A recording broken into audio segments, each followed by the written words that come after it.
Pero les decía que la esperanza bíblica, de lo que estamos hablando el día de hoy, la esperanza bíblica por su naturaleza misma está relacionada entonces con el futuro, pero en ese futuro usted y yo descansamos porque tenemos la confianza en Dios, en la revelación de Dios, en la palabra escrita. En otras palabras, mis hermanos, la esperanza bíblica está vinculada inseparablemente con una fe firme y una segura confianza en Dios. Y sabe, yo me he fijado a lo largo de este tiempo, ¿verdad? De aleluya, de cristiano, de caminar con Dios. Me llego a dar cuenta de repente cuando una persona lee mucho la Biblia. Y cuando la persona lee mucho la Biblia, tiene mucha confianza, pero no es confianza en sí mismo, es confianza en lo que lee, en la palabra escrita de Dios. Y descansa en esa palabra, descansa en las promesas de Dios. Mire, Romanos capítulo 8, versículos 24 y 25.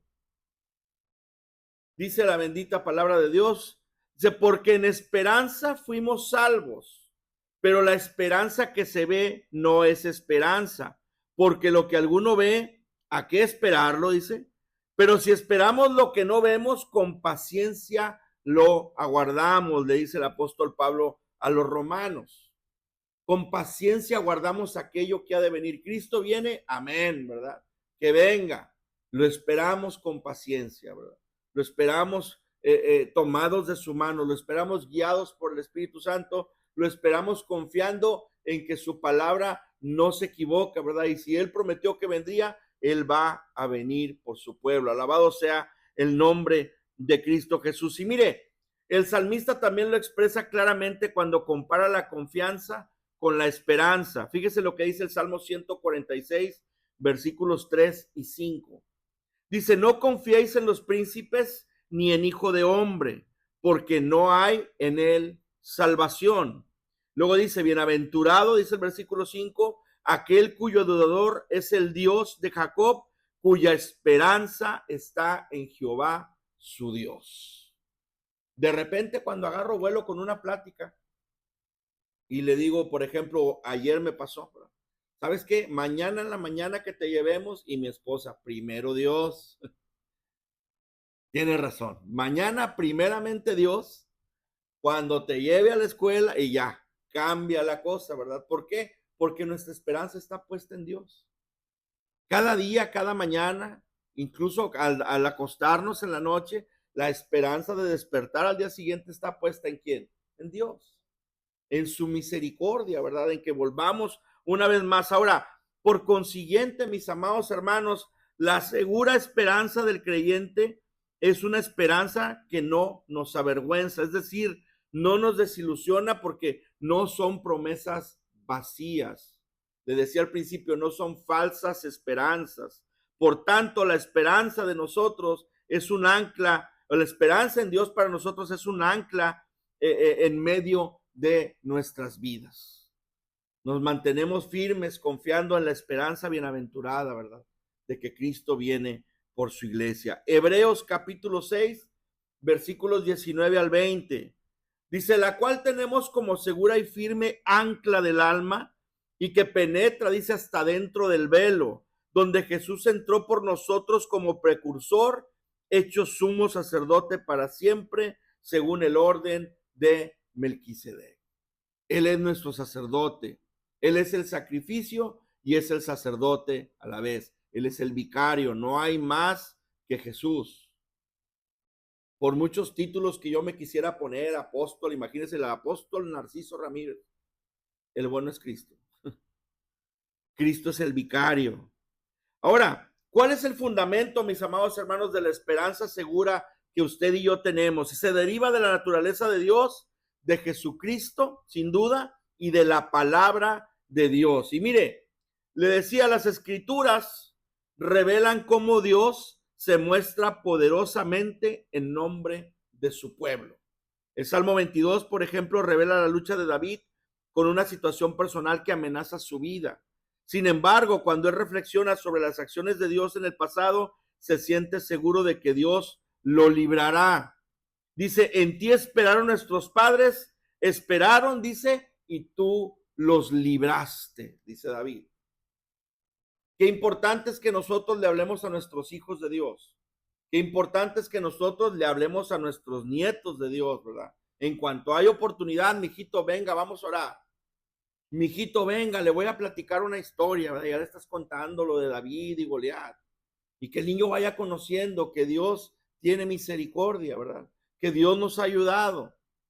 Y va a decir como David, ¿sabes qué? Se ayudó a mi padre, se ayudó a mi madre, se ayudó a mis abuelos. Claro que Dios también me va a ayudar a mí. Esa es la confianza, ese es el ancla que usted y yo tenemos.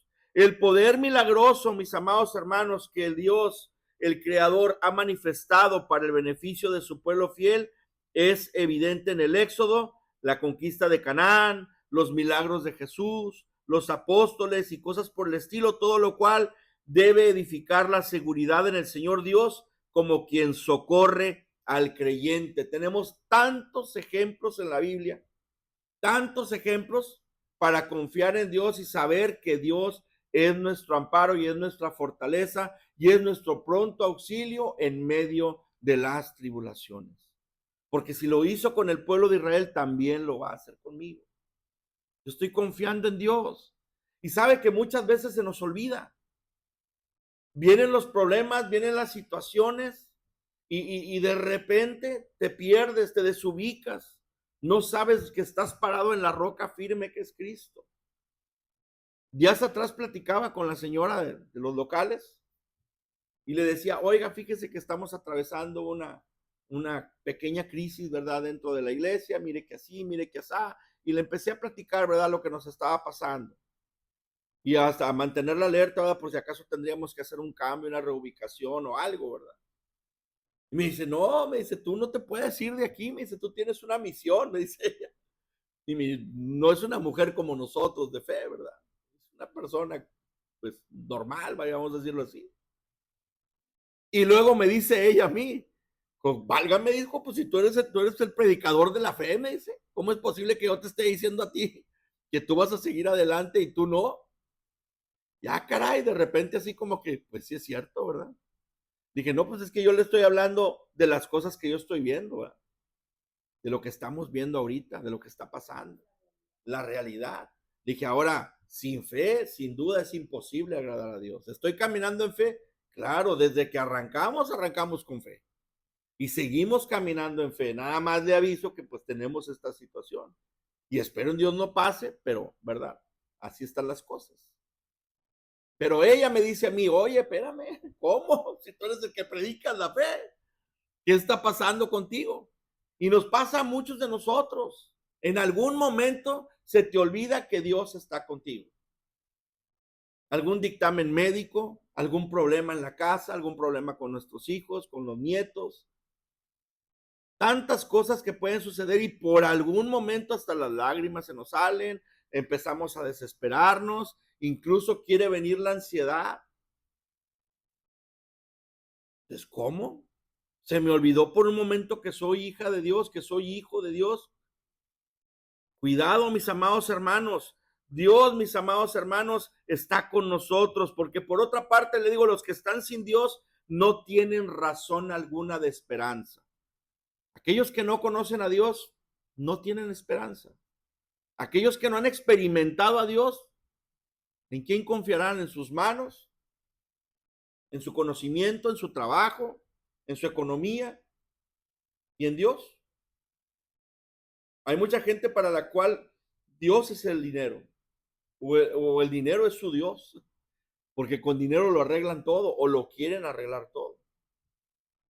Pero fíjese lo que dice primera carta de Tesalonicenses, capítulo 4, versículo 13.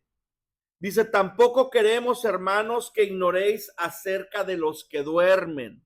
Dice el apóstol Pablo, dice, para que no os entristezcáis como los otros, dice, que no tienen esperanza. Usted y yo tenemos esperanza en Cristo Jesús. Alabado sea su santo y bendito nombre.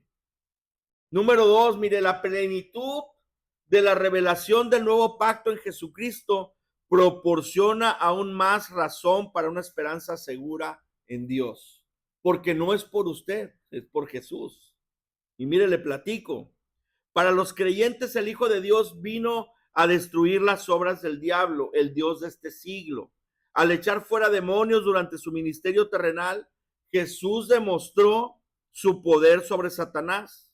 Además, puso su muerte y resurrección. Él aniquiló el poder del reino de Satanás. Por su muerte y resurrección, él aniquiló el poder del reino de Satanás y mostró el poder de quién, del reino de Dios.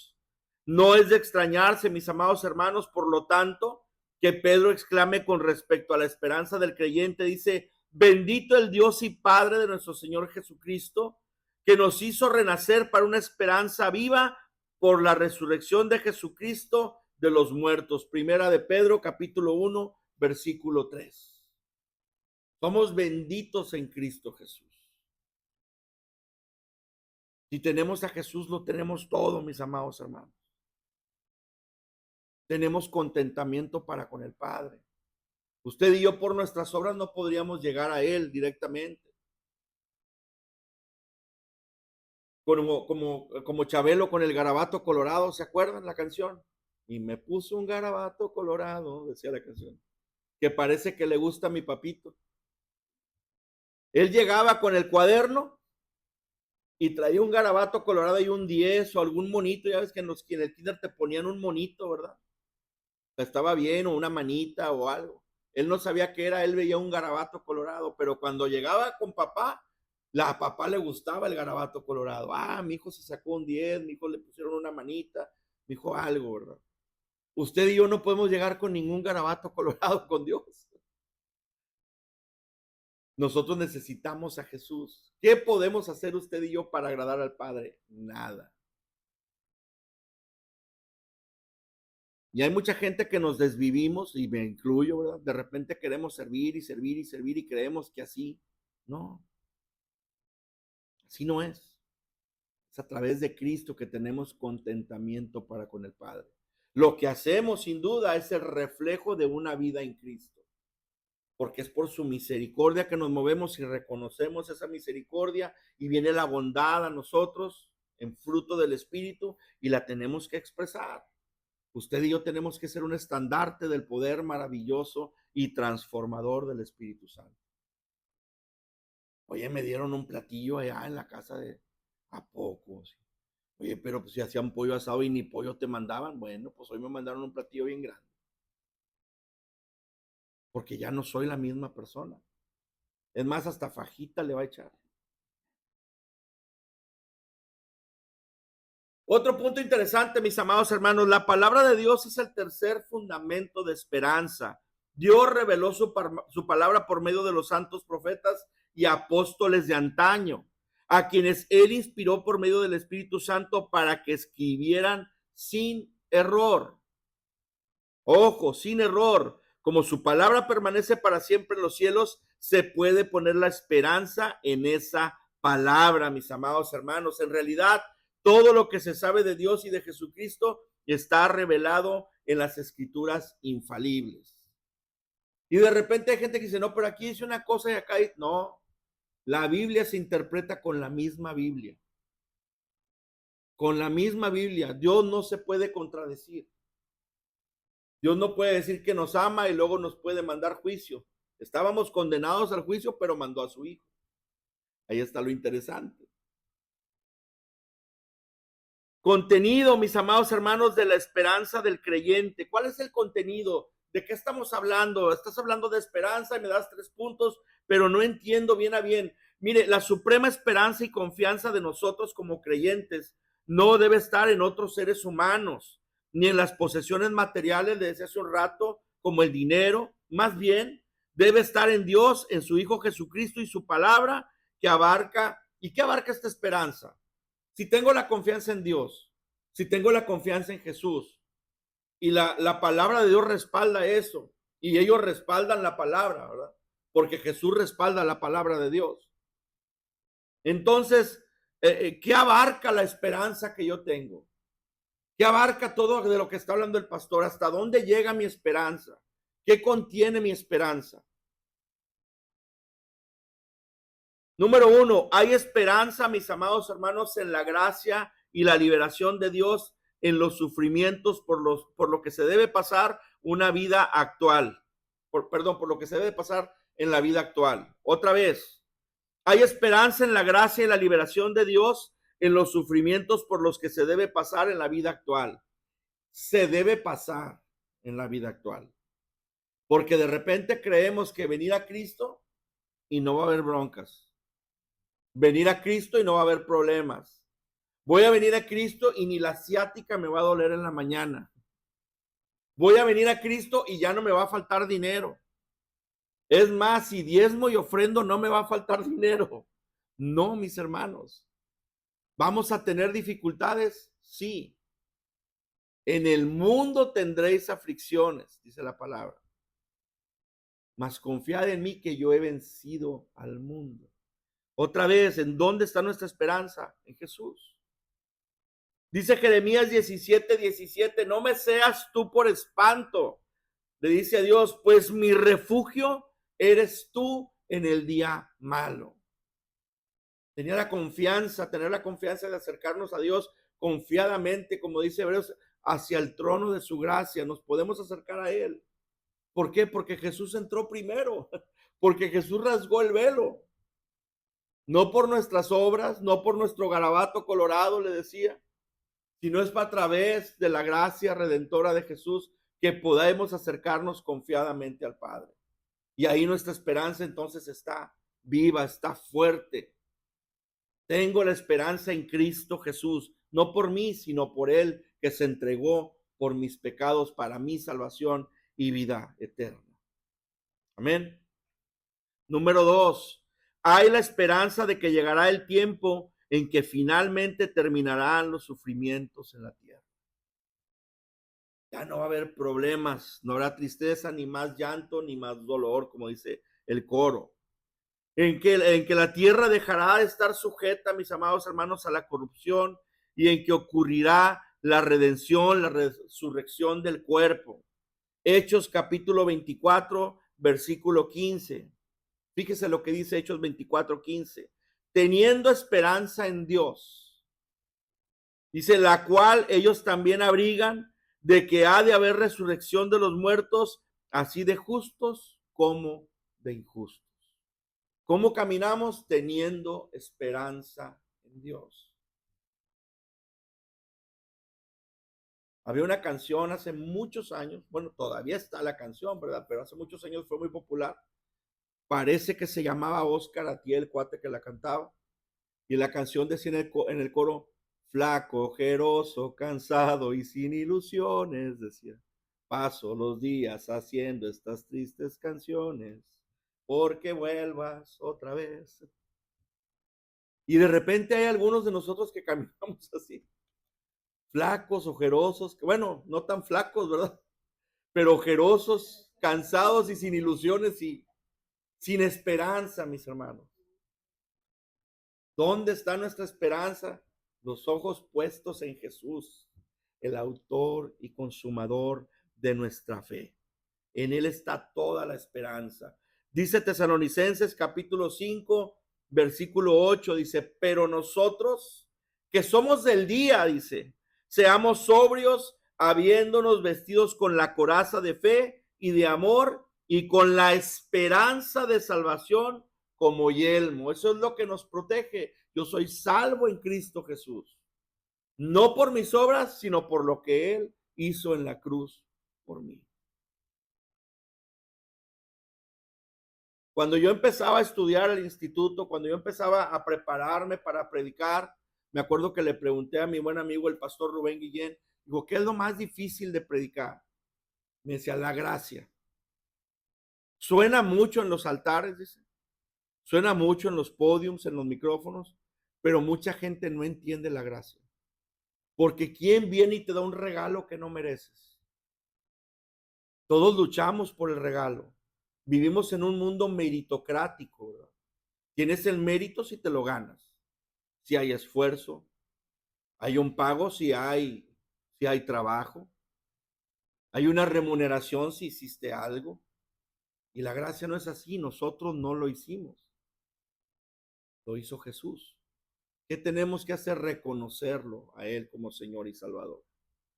Y de repente dices, bueno, ¿y así voy a ser salvo? Sí, obviamente te vas a tomar de su mano y el camino va a cambiar y vas para allá, ahora vas para otro lado, vas para donde el Espíritu Santo te lleva y tu vida cambia. ¿Cambia por qué? Porque quieres agradar al Padre por lo que el Hijo hizo por ti. Y para eso tienes la guianza del Espíritu Santo. Número 4, mis hermanos, hay la esperanza de una resistencia en el cielo nuevo. Una residencia, perdón, en el cielo nuevo, en aquella ciudad cuyo arquitecto y constructor es Dios, como dice Hebreos capítulo 11, versículo 10. Ahí está la esperanza puesta, imagínese, cuyo arquitecto y constructor es Dios. A mí de repente me llama mucho la atención estar viendo diseños de arquitectura. Y ahorita estoy bien prendido con los videos de los domos geodésicos.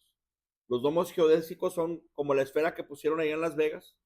¿Sí han visto el domo que le llaman? Es un domo, una esfera. Pero los hacen con puros triángulos.